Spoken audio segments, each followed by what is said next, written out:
Bugun yo'lda bo'yida turgan shunday reklamalarga piyodalar e'tibor beradimi yo'qmi? So'rab ko'ramiz. Bizga hozir obuna bo'ling. Keyingi videoda esa shopirlardan so'rab ko'ramiz.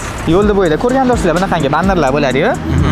E'tibor berasizlarmi? Shularni reklamaga e'tibor bermaysizlarmi? Shunaqangi yo'lda bo'yida bannerlarga e'tibor bermaysizlar. Shunaqa reklamalarga o'zi qarab yurasizlarmi? E'tibor berib yoki e'tibor beramiz. Ko'proq masol uchun men fast foodga beraman. Evi shunaqa narsalarga. Bularga ham qarayman ko'pincha. Chegirma bo'lsa qarab yurasiz. Bo'ladi bu narsalar. E'tibor bermaysiz-a? Edi. Tortmaydi? Tortmaydi. Bo'ldi, rahmat. Unchalik qarang. Nima? Yangi ko'rsa tortadi, eskilar ko'rgansa unchalik e'tibor beringiz lekin. O'zi ko'z o'rnashib qolgan.